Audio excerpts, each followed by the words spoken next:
लगता है पत्र का यह अंश आज तुम्हारे लिए कुछ भारी हो गया।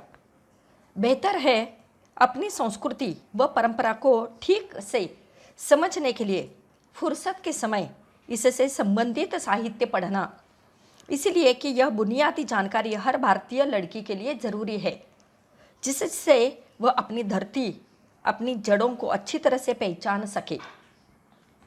अब यहाँ लेखिका कहना चाहती है कि नौजवान लड़की है और उसे वे समझाना चाहती है रूढ़ी और परंपरा का अर्थ। वे पाश्चात्य अंधानुकरण अपनी बेटी को करने नहीं देना चाहती, इसलिए वो कहती है कि मेरी बातें तुम्हें भारी लगेगी, लेकिन बेहतर है, ठीक है, अच्छा है कि तुम्हें इसी उम्र में ये सारी बातें जो है समझनी चाहिए। फुर्सत के समय अगर तुम्हारे पास खाली समय है तो तुम इसके बारे में जो भी साहित्य है, जो भी किताबें हैं, वे पढ़ती रहो और इसी तरह से तुम्हारी बुनियादी जो है जानकारी तुम्हारे पास हो जाएगी।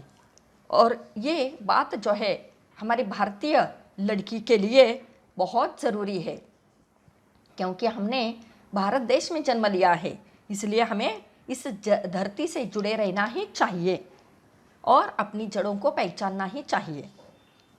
यहाँ तुम्हारी सहेली रचना के संदर्भ में यह प्रसंग इसलिए कि वह इस सीमा रेखा को नहीं समझ पा रही।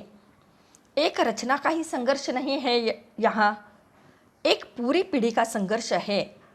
नई पीढ़ी पुराने मूल्यों को काट फेंकना चाहती है, पर नए मूल्यों के नाम पर केवल पश्चिमी मूल्यों को ही जानती पहचानती है। कहे उधार लिए मूल्य से काम चला लेना चाहती है। नए मूल्यों के निर्माण का दमखम अभी उसमें नहीं आया है। देखो कितना अच्छा अर्थ समझाती है। एक माँ, एक अंतरंग सहेली अपनी बेटी के संबंध में ये कहना चाहती है कि मुझे पता चला है कि तुम्हारी जो सहेली है जिसका नाम है रचना, ये अपनी सीमा रेखा पहचानती नहीं है, इसीलिए वो गलत रास्ते पर जा रही है। लेकिन तुम्हें नई और पुरानी पीढ़ी का जो है फ़र्क समझना चाहिए। नई पीढ़ी क्या कर रही है आजकल कि पुराने पीढ़ी के मूल्यों को काट फेंकना चाहती है। नए मूल्यों के नाम पर वे पश्चिमी मूल्यों को जानती है, पहचानती है, लेकिन उन मूल्यों को काम वो लेना नहीं चाहती। नए मूल्यों के निर्माण का दमखम अभी उसमें नहीं आया। देखिए छात्रों, यहाँ पर मुझे ना पिछले पाठ्यक्रम में हरिवंश राय बच्चन जी की एक कविता थी, उस कविता का नाम है पौधों की पिड़िया।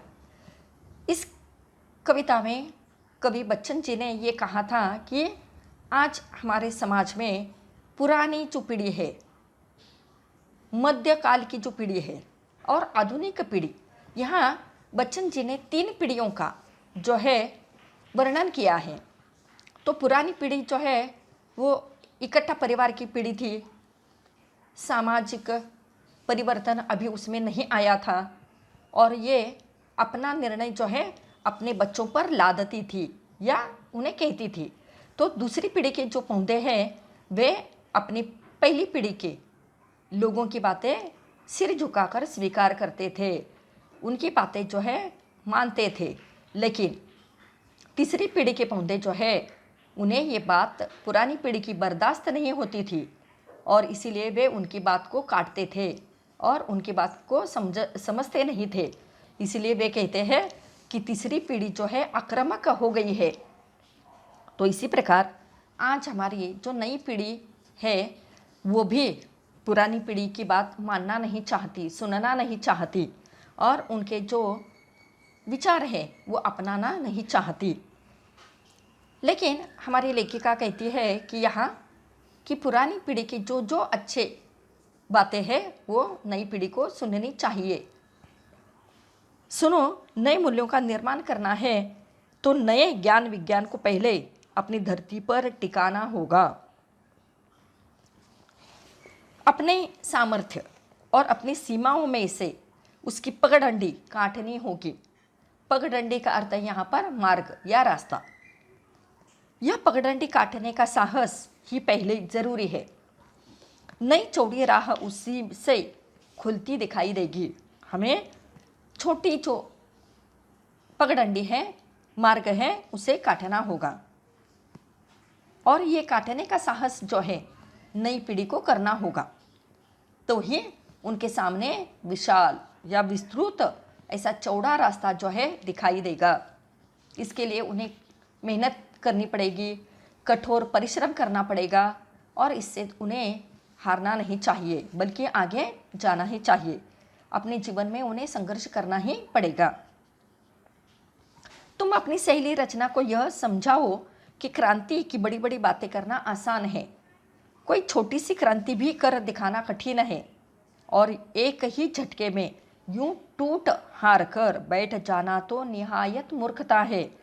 फिर अभी तो वह प्रथम वर्ष के पूर्वार्ध में ही है, उसी से उसे ऐसा कोई कदम नहीं उठाना चाहिए। जरूरी हो तो सोच समझकर वे अपनी दोस्ती को आगे बढ़ा सकते हैं।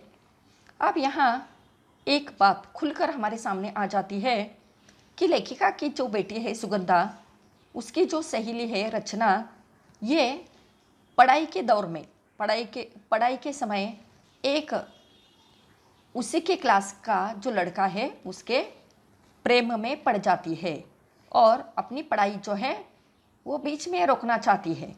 तो ये बात जो है लेखिका को अच्छी नहीं लगती और वो कहती है कि अगर जीवन में प्यार जितना ज़रूरी है उतना ही उसे अपने पैरों पर खड़ा होना भी ज़रूरी है। कम उम्र में विद्यार्थी जो है, छात्र जो है, अच्छे विचार नहीं कर पाते। उन्हें अपना जो साथी है उस साथी को पहचानना चाहिए। अगर कम उम्र में इसी प्रकार की शादी हो जाती है तो आगे अनेक समस्याएं उत्पन्न हो सकती है।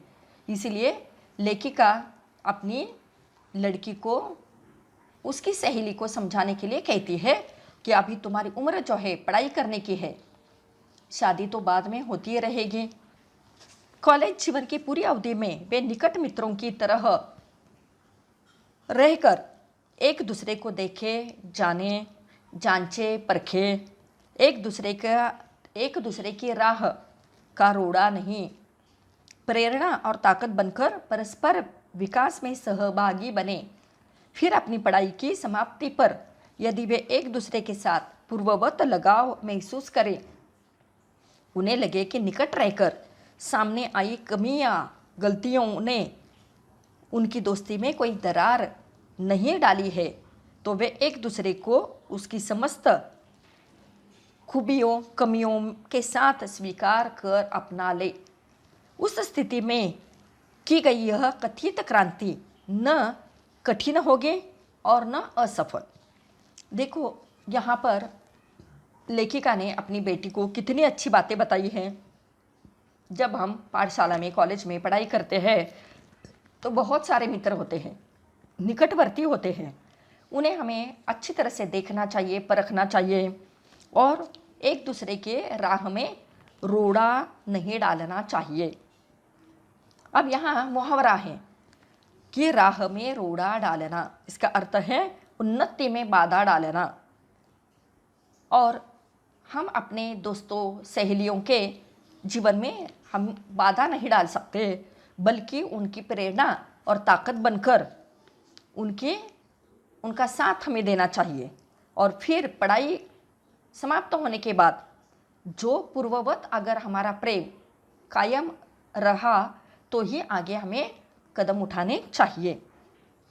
और तब हमारे एक दूसरे की खूबियाँ का अर्थ है विशेषता और कमियाँ, वो हमें स्वीकार कर लेनी चाहिए।